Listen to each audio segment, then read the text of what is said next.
Welcome back to another episode of the Max Stern Podcast. Kyle Stitch here alongside James Finch. And today we get into those trade deadline moves that were close but will be revisited in the summer.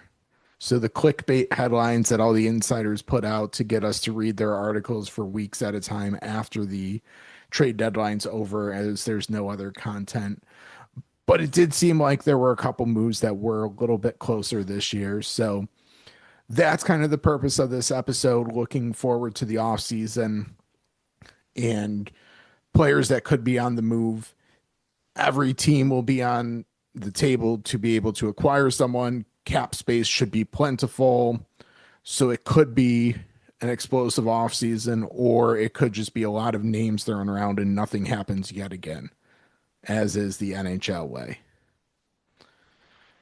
So we appreciate you listening. Max Stern Podcast available on all major podcast platforms. Our content, including our contract projections and max stat, are available on afpanalytics.com.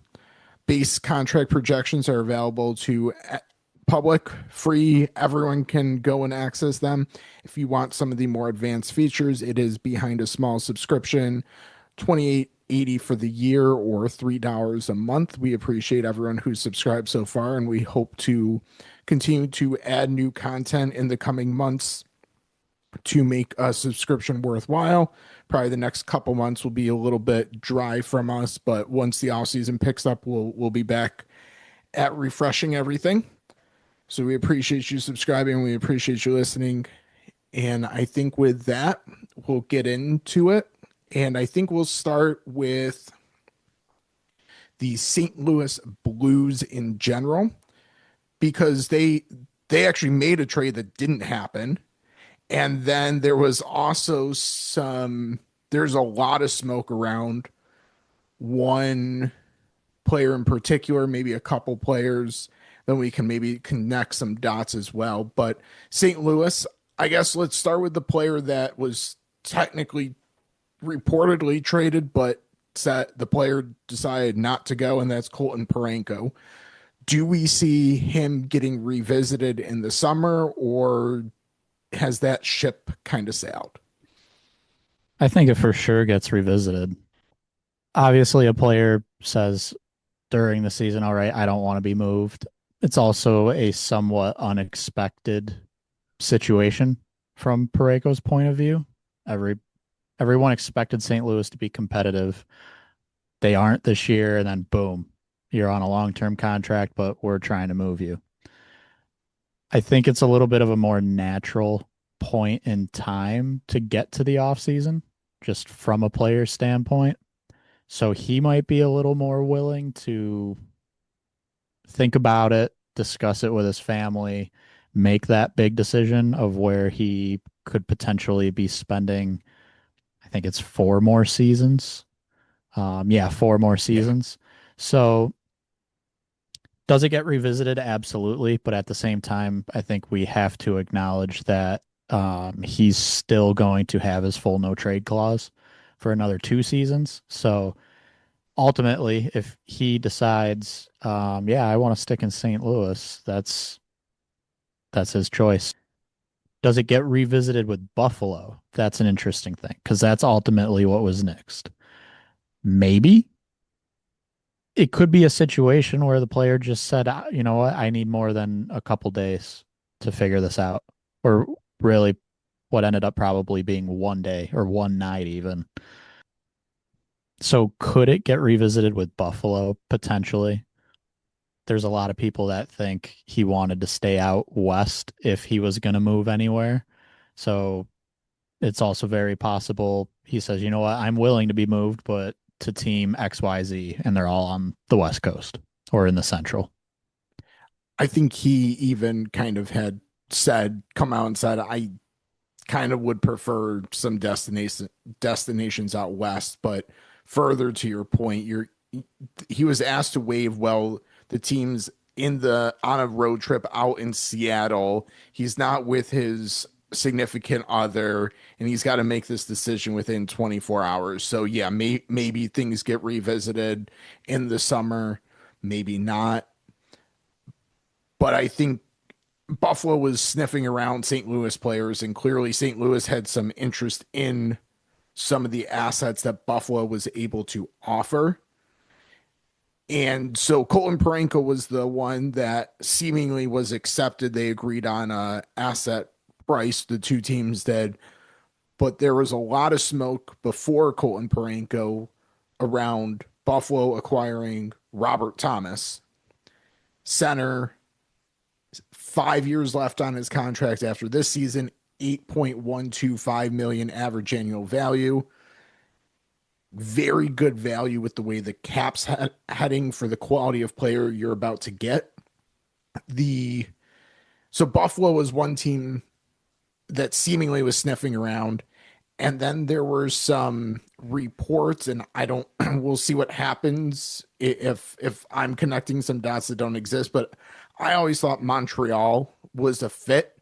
Yeah. And there was a discussion about how Montreal had gotten a deal basically done, but it was too late to submit it. I don't know if that was with St. Louis for Robert Thomas, but it seemed kind of the vibes that were being given off about that trade that wasn't did fit them potentially acquiring Thomas. Yeah. So, really quick, I'll say, because you mentioned how his contract's aging very well. I don't remember what insider it was, and honestly, at this point, it may have been multiple that have said something along the lines of this, but we could see trades in the offseason that, from an asset standpoint, seem like a fairly significant overpay. And it could be because it's acquiring a player with term, specifically at an AAV that is very team friendly at this point in the cap world. Robert Thomas would be one of those, as you mentioned, 5 more years, just over 8 million. If he's a free agent, he's probably signing in the 11s at least at this point, being a 1C if he hit the open market. So we could see that. Another thing I want to toss out there, it was the case with Pareko, it's the case with Thomas and some of the other players that we'll talk about with St. Louis, no trade clause. So as much as there's all this noise around St. Louis, all the big names and the excitement everyone's having, it's sort of dampered, might not be the right word, but they all have control over their future. And it could make things actually a bit tough for St. Louis to actually pull off one of these big trades. As you said with Robert Thomas, Montreal seems like a phenomenal fit. They need another top six center. Um, they've got prospects picks to do so. Could it happen? Maybe. I know we are kind of connecting dots with Montreal having that supposedly a late deadline deal that ultimately did not get pushed across the finish line. Something that was interesting, Robert Thomas was asked about just the deadline in general, and he did say he was never asked to waive. So if there was a deal involving him, it didn't get to the point where they were able to turn around to him and say, "Will you go here?" That almost makes me wonder if it was Montreal. Because if that deal was truly right on the edge, I feel like they would have taken care of that player ask. If they knew it was possible a deal was happening, but maybe not. Maybe not. I don't want to necessarily skip too far ahead, but connecting just the dots of St. Louis and Montreal, another player from the Blues that was out there talked about a bit at the deadline was Binnington, and there was some speculation about him with Montreal. I think Vegas had popped up as a team for Binnington, but it was kind of like they have a lot of irons in the fire, and just none of them were really able to become something for him. Yeah. And for most of the players that St. Louis is potentially okay moving, they do have time. Yes. Binnington not being traded, we don't know what was on the table, but that felt like a deal that maybe it's time to pull the trigger because he's got after this season just 1 year left on his contract. I don't think that if you're the Blues, given the timeline you're currently on and his age, that you're necessarily in a hurry, really at all looking to give him an extension. So are you really going to go into next season with him kind of as a lame duck 1A, 1B situation?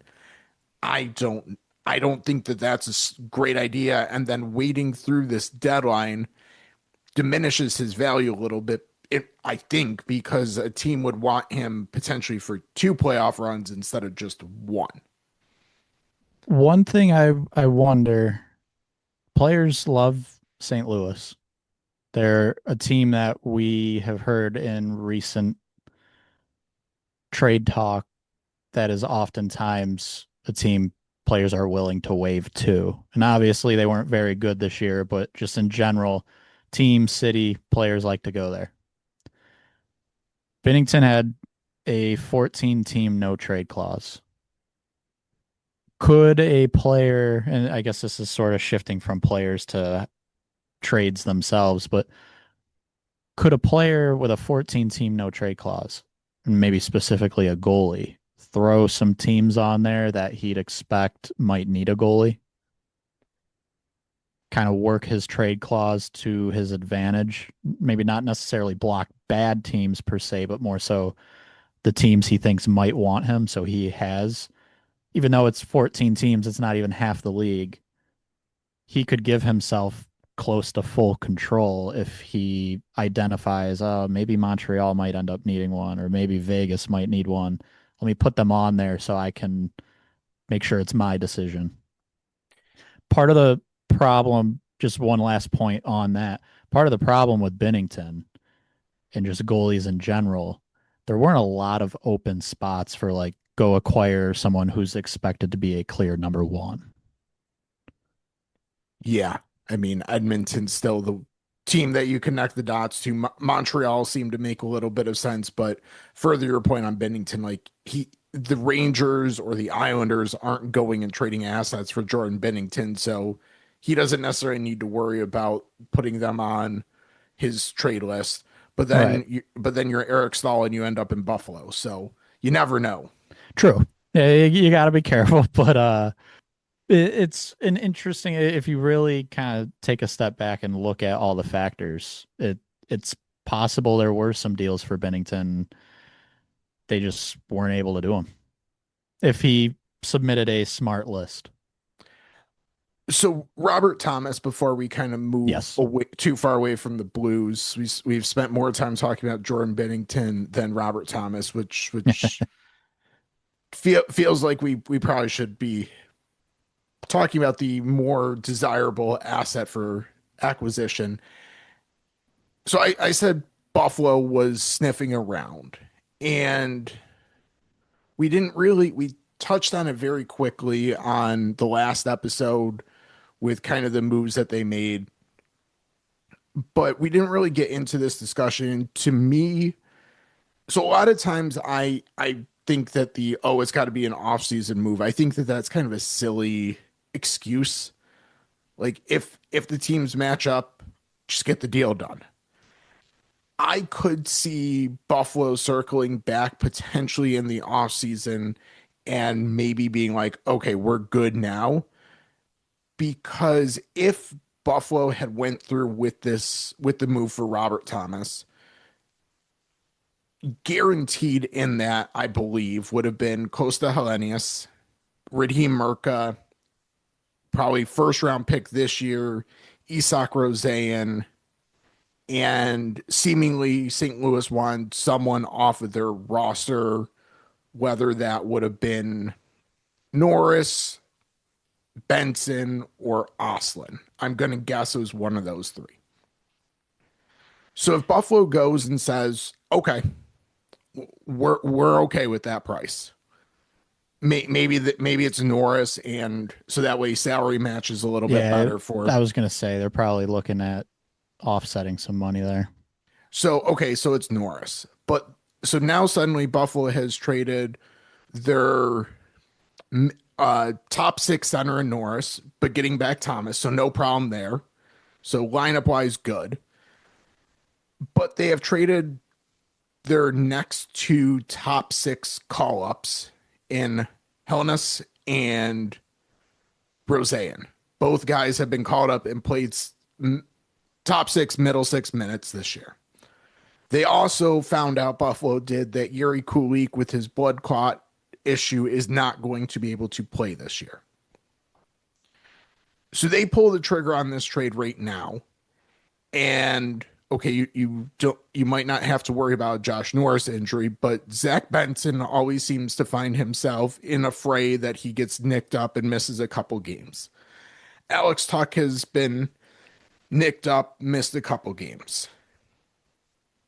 So suddenly you You can don't go throughout have that that. lineup and find guys that are missing time. So, yeah, And now you don't have that call up to potentially provide some offensive scoring punch. Like the games that Alex Tuck has not played for the Sabres, they have not scored as many goals because they just don't have they really still need another top six forward, and that would ideally be Yuri Kulik, but he's just not going to be able to play this year, unfortunately. So they got their depth, and there's just really no one to step into a void if worst case scenario happens. Come the off season, though, suddenly you have the ability to tweak your depth a little bit. So now you have a couple guys that can fit that role. Maybe they are veterans who get sent down to the AHL at the end of the year, but at least you feel comfortable bringing them up and putting them into one of those roles, and you're more prepared for it. So I usually think that the idea of, oh, they'll revisit in the offseason, I think that's silly because, if a deal's going to get done, just get it done. But I think there's some logic for why Buffalo could have been hesitant to pull the trigger now, but might be more open in the offseason. And last point here is getting clarity on Alex Tuck's situation as well. And the money that they might have to commit to him might also make this decision lean one way or another. definitely. And I think this is another thought that I think generally is overstated a little bit, but I want to say Jarmo Kekalainen pretty much said it himself.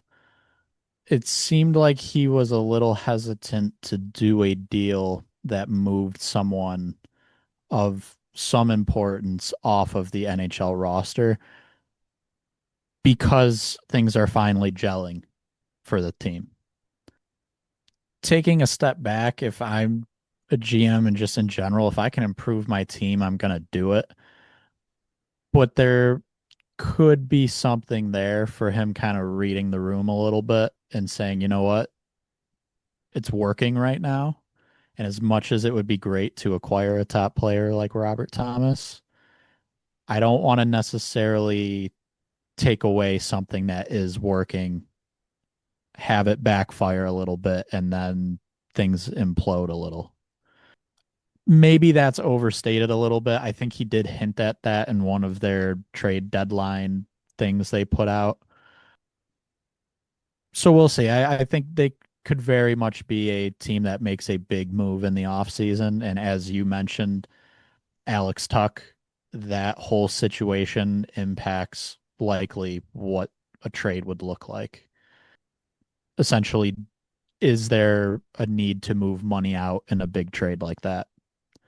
Maybe, maybe not. It kind of depends what's up with Tuck. So we'll see for Buffalo. They seem like they could be a good matchup, kind of tying this back to the St. Louis conversation for multiple players on the Blues. Thomas, we heard rumors about.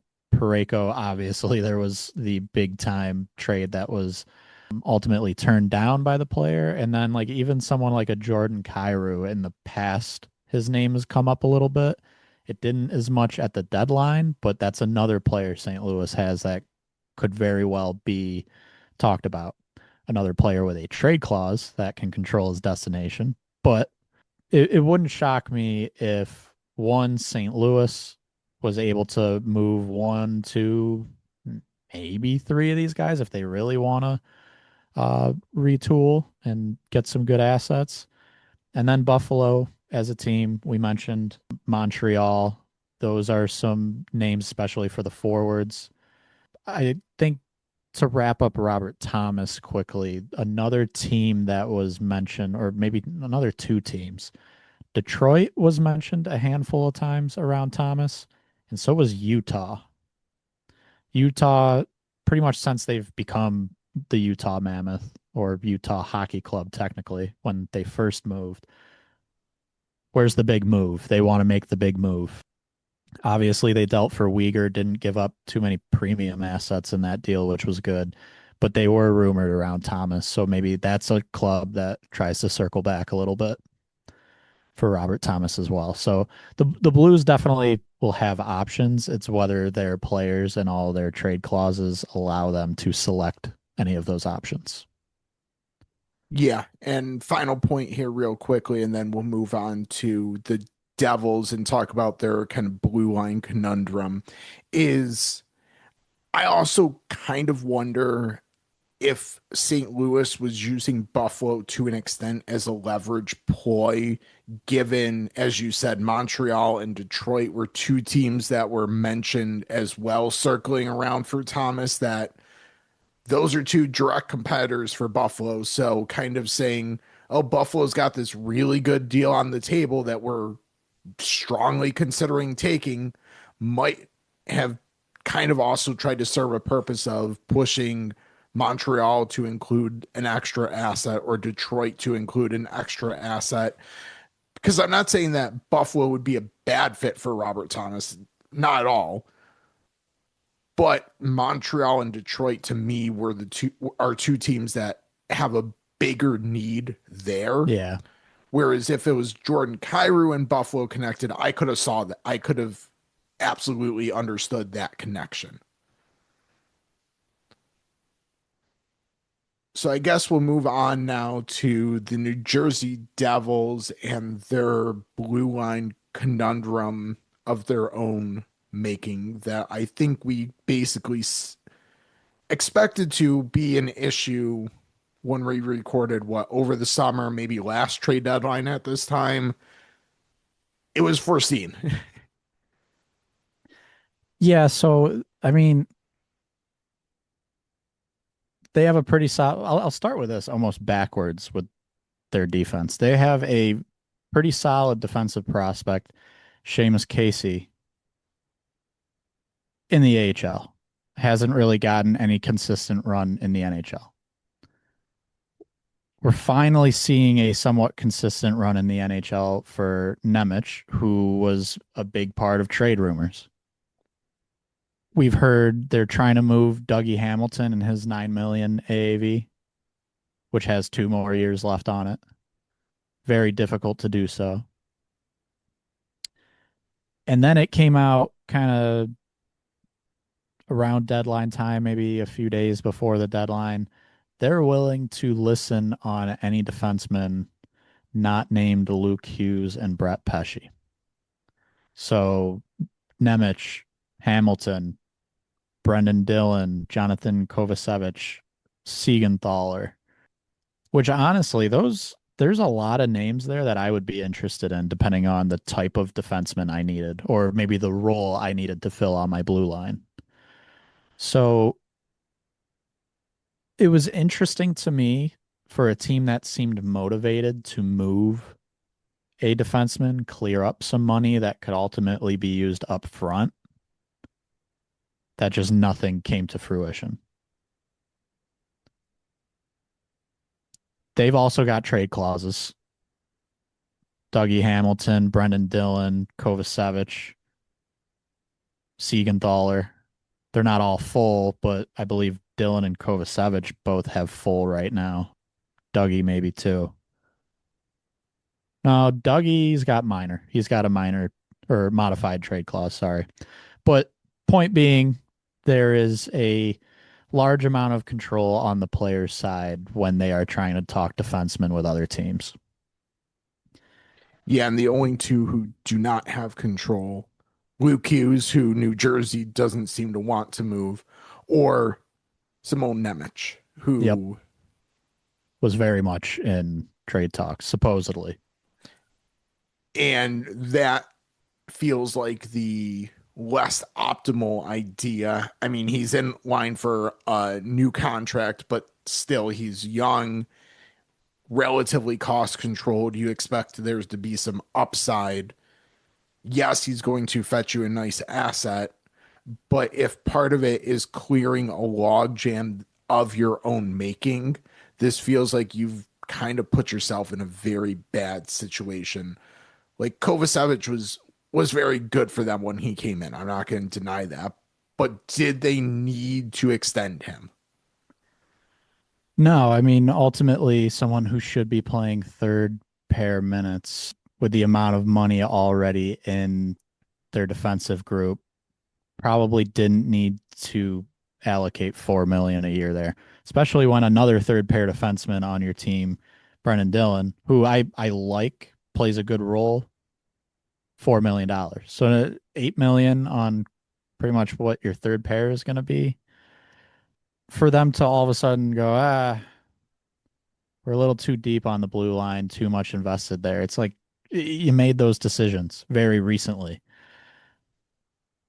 Another contract point with the defensive group is Nemec needs a new deal this offseason. And if he's smart, or I should say his agents are smart, they're pointing right at Luke Hughes and saying, well, you just gave him 9 mil a year.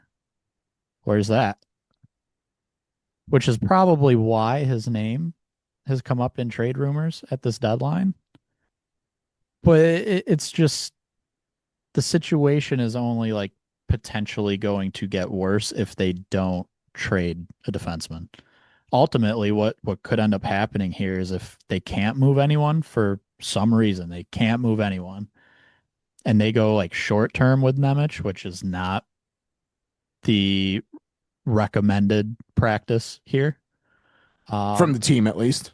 yes, from the team's perspective, you ultimately would like to lock them in long term, but then you're kind of hurting your ultimately one of your best assets. You're hurting their overall value for you. Yeah, because then another team's going to look at that and be like, well, thanks for backing us into a corner in 2 years Yep. or 1 year or 3 years. But Yeah. Whatever it ends up being, but exactly. So I don't know. It made sense. It was out there a little bit that okay, they've got this young defenseman, right shot, lots of potential, should be top four regularly. That they would want kind of the equivalent back, except in a forward. So probably don't even need to say a center, just a clear top six forward. It's very difficult to make those trades. And as you said, this is something that it feels like it's overstated a bit. It shouldn't really matter, but it's said that it does. Maybe that's something it's easier for it to happen in the off season. Again, it feels overstated at the same time at some of the points you made for Buffalo trading depth. It can be a little easier for teams like, okay, we've got this really young forward. We're okay moving them in the off season because we can replace that spot a little easier in the off season. So like it's said a lot, so we don't like hearing it, and it feels like it's just an excuse sometimes, but it could also be why we hear a lot of big names right now and we hear the cliche insider report. The groundwork's been laid for the off season. the kind of difference here is New Jersey's out of the playoffs. If I'm Yes. someone and I'm just going to throw out like Chicago. I know that maybe there's a fit there, maybe there's not. But if I'm Chicago, who is also definitely out of the playoffs, and I'm looking to potentially make this swap, I'm trying to put the screws to New Jersey right now to get it done because Yeah. I know that the market is probably going to expand to your point in the offseason. But if I'm kind of borderline playoff team and I'm considering this, I want to get it over the finish line. So I know that means that New Jersey's cognizant of this, but if they can't necessarily get the player that they're looking for now, yes, some organizations are going to come into the bidding, but there also should have been enough teams that would have been willing to do this, should have been willing to do this if they were willing to put the asset on the table. So I wonder if New Jersey's kind of shooting a little bit too high, overreading the market a little bit, but maybe less teams were, because a lot were kind of raped by the playoff border and maybe didn't want to disrupt it. But I don't know.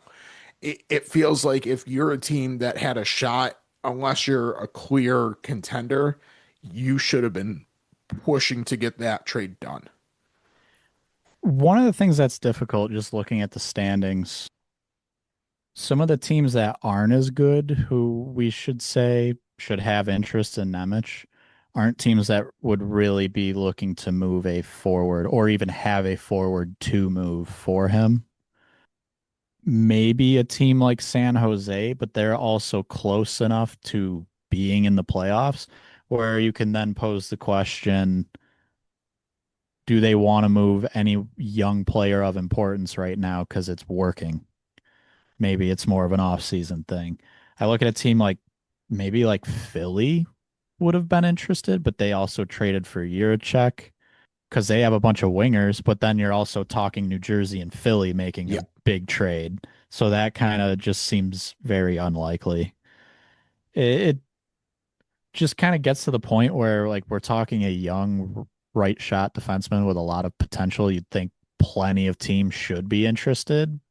It very well might have not lined up too well as far as getting a good top forward right now at the NHL level in return.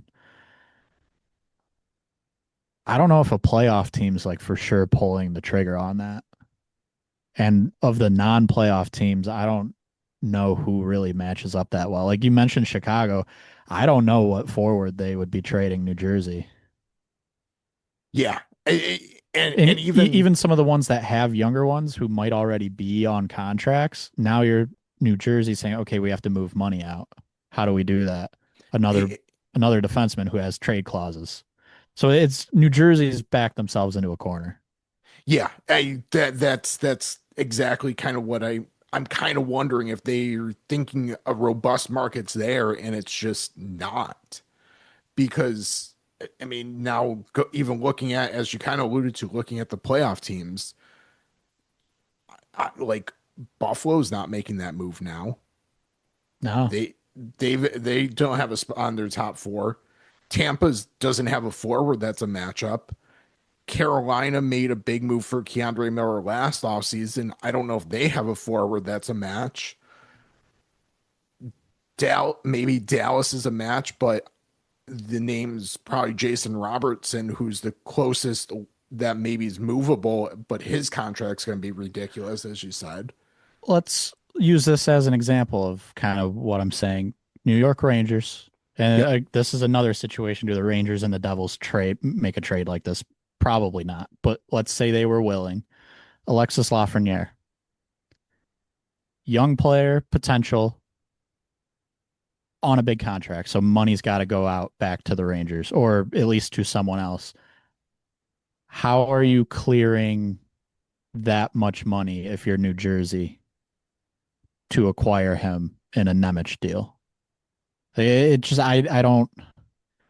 And if you're talking to the Rangers and you say we need you to take money back, oh by the way, it's going to be in another defenseman. It's just like that doesn't make a ton of sense for the Rangers at that point. So I don't know. It just gets to a point where now it's almost like the Devils need to make multiple deals for this to work potentially if a player is coming back with actual salary, a new five, six, seven, $8 million deal. It's not just a Nemec trade. It has to go along with a Dougie Hamilton trade or a Kovacevic trade who can block anything he wants right now. So I don't know. It wouldn't shock me. And I know I said I struggle to see like who is trading for Nemec right now and providing that forward, but it's very possible they had something lined up that could work value wise with a team to move Nemec, and they just couldn't because they couldn't figure out how to make the money work. Yeah, Ultimately, because like it's just not good asset management no, overall on the team.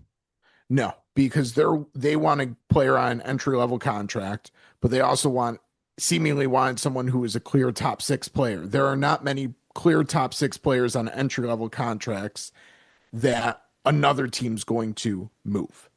So yeah, you're either moving the money or not making the move. So yeah, I one team that popped out that I think could be a phenomenal fit, but again, money's an issue. Ottawa. Ottawa would be a great idea on the blue line. They have some forwards potentially, but who's the name that's going to fit into New Jersey's cap? Yeah. Like, and you kind of look like maybe a Drake Batherson. Well, now you're trading a right shot defenseman in Nemec, who has a lot of control for a forward who has one more season and then is a UFA. That doesn't make a lot of sense. And then if you keep going down the list, maybe someone who is younger, Ridley Gregg, 3 more years at 3.25 and then is Yeah, still RFA afterwards. That sounds great, but is that the level of player you're looking for Nemec? I I don't know if New Jersey fans would be happy with that trade. He's a very good player. I don't know if he's top six for sure. So, like, then you're kind of looking at Ottawa, and it's like there could be other names, maybe. Like, could you try for a Shane Pinto? But now we're talking 3.75. Like, someone needs to go out the door. and then you have to fit his extension at 7.5 next year. Yeah. Yeah, it will be very interesting how this kind of plays out because I don't see it right now. No, they somehow need to just clear space on the blue line. And it's difficult because as much as they could be useful players, having I mentioned earlier the 8 million in Kovacevic and Dylan on your third line, like usually that's where you'd be trying to clear some money out. And I think teams would be fine with their AAVs acquiring them. They've got full no trades. Like if you're New Jersey, you're just backed into a corner there. Like it's going to be very difficult to make some deals there that you feel good about. Yeah, yeah, and then you move out one of those defensemen and Nemec. Now you're suddenly thin on the like. Now you're not feeling great about your depth there. I mean, I know Well, you. so you have room for Casey to maybe come up, but now you called up Casey, so you need to keep, which they actually have some decent. Didn't they just draft a D prospect too? Yeah, but if you call up if like Casey's your in your lineup, then who's your next man up? I mean, yeah, you could get someone in the a depth Veterans, veteran yeah. type guy, but anyways, we have spent a long time on just talking about St. Louis and New Jersey. I think there's very interesting discussions, Yeah. but let's move on to I don't know if we want to go full on into the Nashville. Let's do this because we kind of brought up New York as an example, the Rangers. I think Yeah, that can be like a brief touching point. Trocheck was the one that was out there pretty much since the Olympic break, mainly because it seemed like there were some jokes out there about him going to the Wild. I this is a tough one because he hasn't quite been the same player from a metric standpoint as we're used to thinking of with Vincent Trocheck. I believe he's 32, a few more years left on his deal. Will be 33 in July Okay. with 3 years after this season left at pretty modest 5.625 cap hit with some trade Okay. protections, but not full trade protections.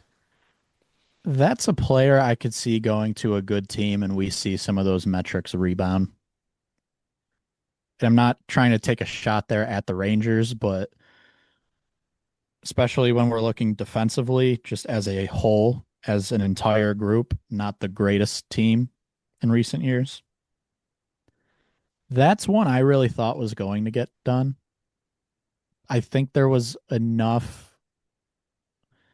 So, like, Kadri got traded, so that there was another option in the same level of center kind of out there for teams, which makes it a little more difficult. That could very well be one that happens in the off season. At the same time, we were sort of talking about all of these different teams briefly before we hit record. If Drury's the guy in New York still, it's unlikely he's tearing it completely down.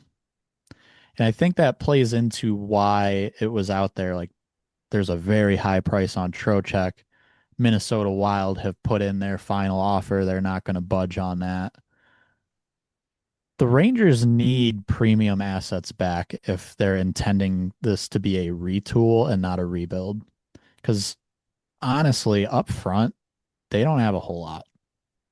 No. And there's not a whole lot coming. If they move Trocheck and it's not a phenomenal return, it's going to make things a little difficult in the short term to turn around and use assets to replenish the NHL group. So it's very much a situation of, do they feel like they need a retool? This mix of players just isn't quite getting it done. Yes. Are they willing to risk it turning into a rebuild? No. Because ultimately, if it does, is Drury even still there? Or do they sort of just kind of say, you know what, new direction, new GM? I mean, they probably should have went there already, but that's not a Right, discussion for this episode. right. But it's more so just factoring in how they're going to move forward.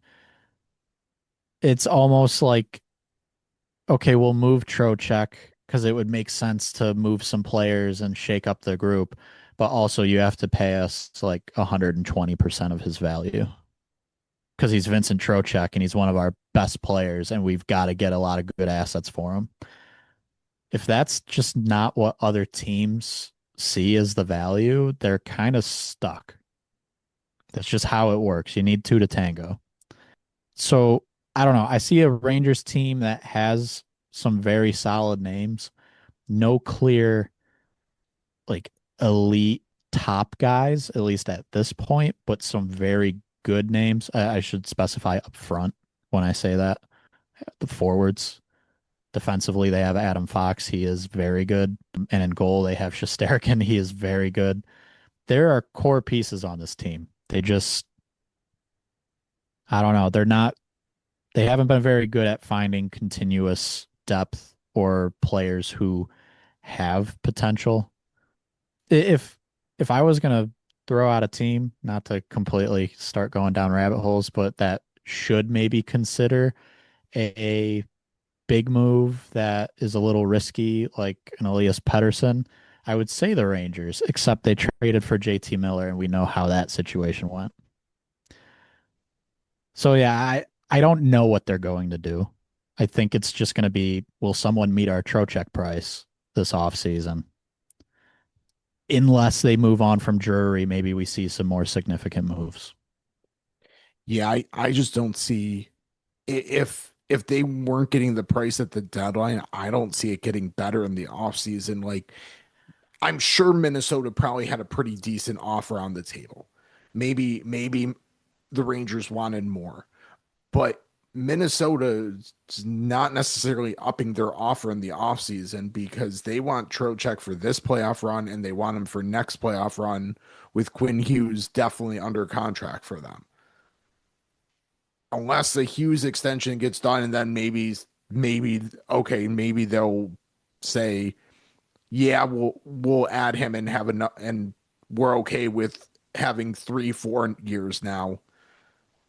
But if you're the Rangers, if and you can't get it done to Minnesota, I don't really know who's going to step up and beat that price this offseason. Yeah. It I think the rumors were like a first in Charlie Stramel, who's a prospect for, I want to say, Michigan State. If that was ultimately the offer, I get it from the Rangers standpoint. If they're looking at like what Brock Nelson went for last year, who was a rental at the time, they might be kind of saying, well, hang on a minute. We should be getting a bit more. Yeah. But as you said, like ultimately, if it is not there, as the clock starts ticking and time goes by, like, okay, you have 3 years left. If it doesn't happen in the off season, okay, there's 2 years. And you're just starting to go down the road of if no one's going to meet your price, the prices they are willing to pay are going to go down as time goes on. So I don't know. They're kind of playing with fire a little bit there. Yeah, maybe there ends up being a sweet spot because okay, so yeah, you referenced Nelson rental, pretty steep price, Yeah. but teams maybe might be a little bit scared off of Trocheck having 4 years, so therefore maybe aren't willing to put the same assets on the table. So maybe there's a sweet spot in there with like 2 years left, but you also still need him playing at a high level at age 34, 35, which The there's not necessarily reason to believe he won't be playing. He looked still pretty good in the Olympics in the roles that he was put in, unlike JT Miller. But it, but you're gambling a lot and potentially just returns are lessening. And if you continue to hold on to him, you're just spinning your wheels as an organization, which is probably the biggest issue here. the Kadri deal probably set Yeah. like where Trocheck should be. And looking at what was supposedly the Minnesota deal, I don't think it's getting better than that. So I guess that was our quick slash not so quick, but quicker than St. Louis and New Jersey. Yeah. Um, Nashville. Guess And quickly Nashville and then I, or do we just make this a 4 team episode and go with Toronto because that's always fun to talk about. let's do Nashville quick and we can still touch on Toronto because Okay. Nashville, I don't think there's a whole lot of real solid rumors to talk about. We know they were thinking about Stamkos and he really wanted to stay. They were trying to find somewhere for Marchessault. That's just difficult because you got to retain, and it also has to be somewhere he's willing to go. O'Reilly, definitely someone there was noise around as a player, a center who is playing very well this year on a great contract. And they were kind of treating him like he had a trade clause. He does not. Okay. So it just kind of like all the big names that they were willing to move at the deadline, it just none of them it really came to fruition because they didn't want to be moved. We were kind of debating whether or not we even talk about this, and I'm going to mention it because I think this is the real conversation with Nashville. Pierre LeBrun put out Roman Yossi's name in an article saying like that is potentially more likely than people realize. this offseason. That's really the conversation with Nashville, I think. A lot of players who could be moved. They're going to have a new GM this offseason. Is the direction like do they fully come out and say, yes, we are going to rebuild? Because that didn't really happen with Trotz. And now it's like, okay, all the moves he made, it's not working. If someone comes in and says, we are rebuilding, does someone like Yossi say, all right, I'll waive if you can get me to one of these five teams? Maybe. And to an extent, the other, well, I'll say Stamkos and O'Reilly, it's the same conversation with them. It's just a little, it's not as significant as Yossi. It's not as big of a league wide shakeup earthquake for the league as Yossi would be. So that's almost a situation where it's hard to read right now until they find that new GM, until we get some ideas through press conferences or reports of what is the direction with this new regime. And I think I'd be remiss to not add, if they go down that road, I think Philip Forsberg has to be on the table too. Yeah, Like, if you're going to go down that, tear it down to the studs, everyone. there if Yossi's on the block, then Forsberg should absolutely be on the block. You're If trying to not, move Saros if that's the case. yeah, I was Like gonna, but I don't if know where you're his value is. Like, Yossi and Forsberg right, will bring you very, very, very premium assets. yes, yes. It's Saros, more like Saros you signed to the big extension, gave him the trade clause. That's probably not anything that's really been explored. yeah, And if you're going down the route of a Yossi and a Forsberg, you're exploring trying to move Saros. yes. I just wonder what appetite's out there to acquire him. Yeah, terrible team in front of him. Not Yeah, terrible, but kind of not good. I mean, Edmonton's still looking for a goalie, so Yeah. that will always exist until it doesn't, I guess. All right, Toronto. Yeah, They made some moves, just not. I don't know. I guess like Nick Waugh is that was actually a good trade for them. yeah, that worked out pretty well. Being able to get a first round pick back there is good. There was a lot of noise around Ekman Larson, who has actually been pretty good for them this year in comparison to other players. McMahon was moved. He was a rental. Lawton was moved. So they did make a lot of moves. It's more just, I guess OEL is the obvious name.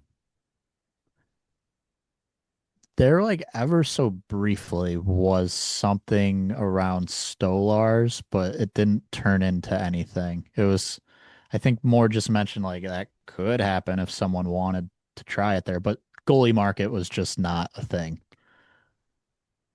Then there started to be kind of both right before the deadline and especially afterwards with some things that have gone on with the Leafs.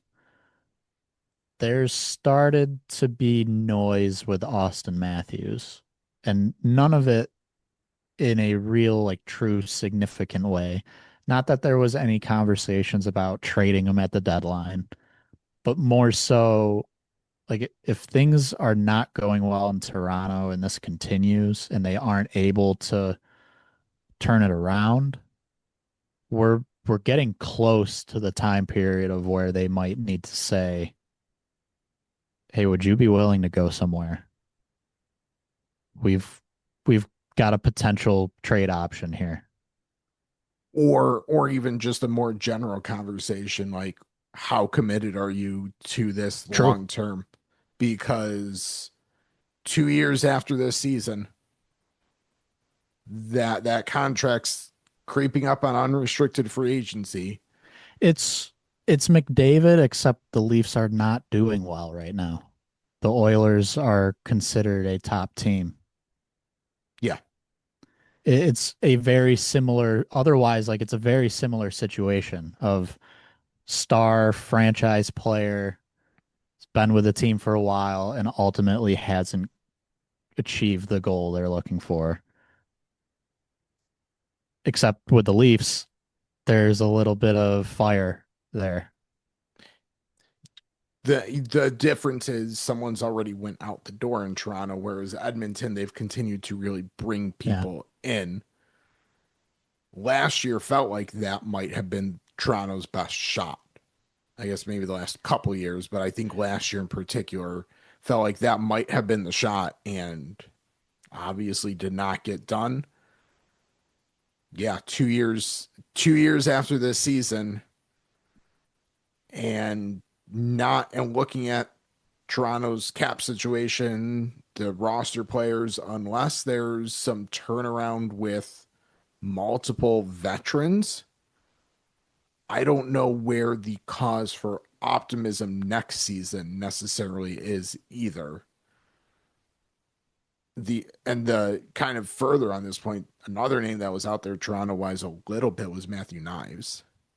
Little Yeah. bit. That would be a weird one to just randomly do, in my opinion. If like if it got to a point where you're moving Matthews, sure. Like at that point, I'm pretty much making anyone on the roster available. Yeah.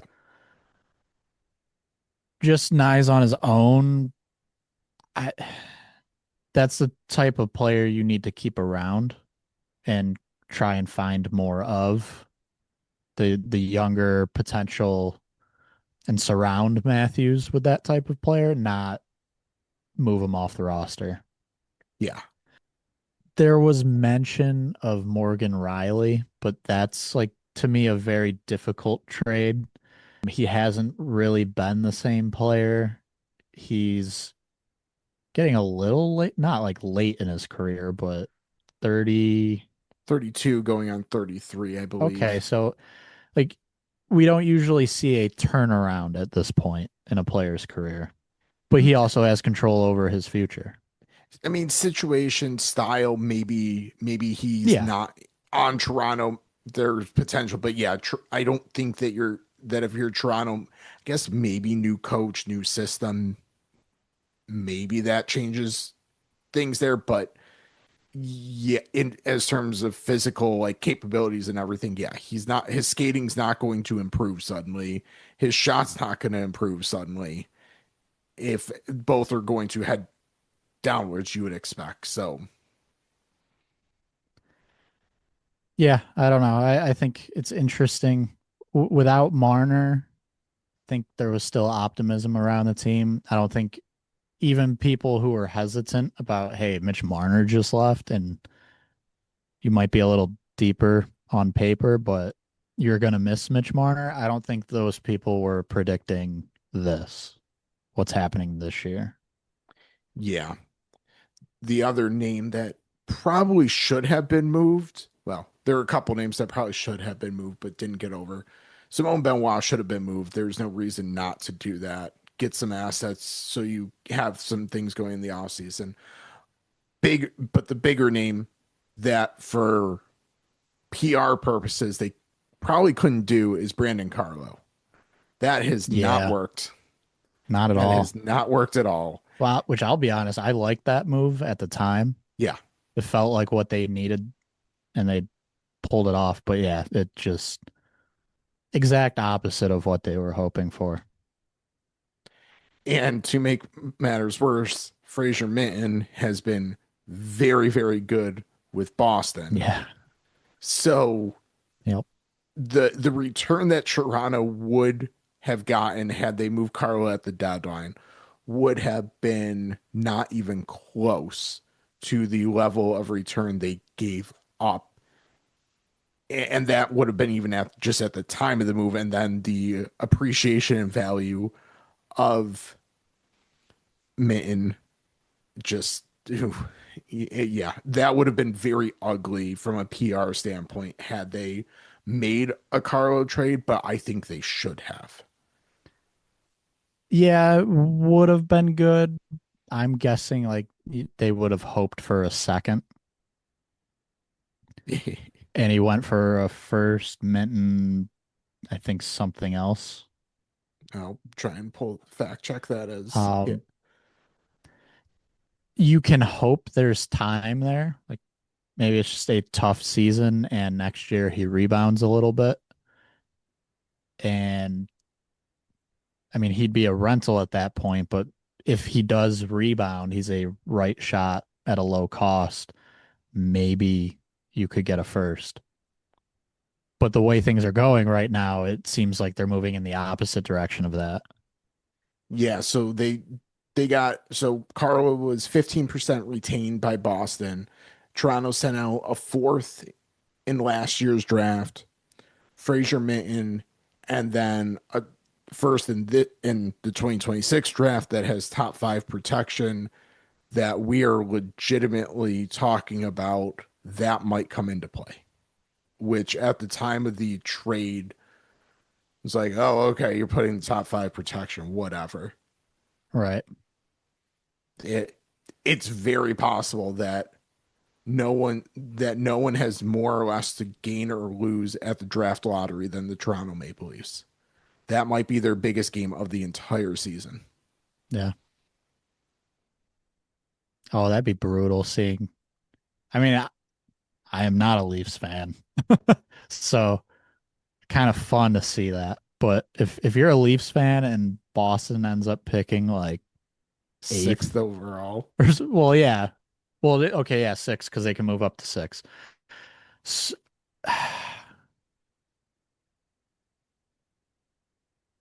That's bad. Especially with the names at the time, the kind of thought of prospects that might be available at Good six. draft. Yep. Yeah. Yeah, that hurts, and it hurts that it's Boston within the division. Oh, for the fun of it, I'll pull up Tankathon, run one simulation. Right now, Toronto would be picking without running a lottery simulation. Toronto would be picking seventh, which would go to Boston. Jeez. So we'll just sim that once. Oh, congratulations. The Nashville Predators moved up to first overall. So that would drop Toronto's pick just down to eighth. So, but You know, yeah, I'll say this for Toronto to try and end Toronto on a positive note.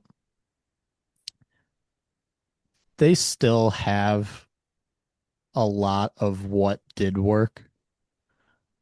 And while you can't just get Marner back, you tried what you tried for this season. You know it didn't work. So you can try and go about things a little bit differently this offseason. I don't think as much as things have taken a turn for the worse, I don't think they're far away from the team that has made the playoffs consistently in recent years.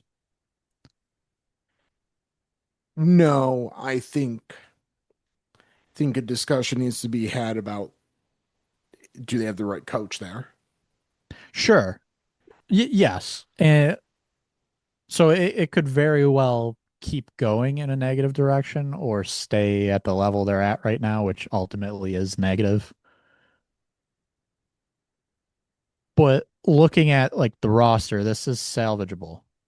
It's not a doomsday situation. It becomes that if they do have a Matthews conversation and it does not go well.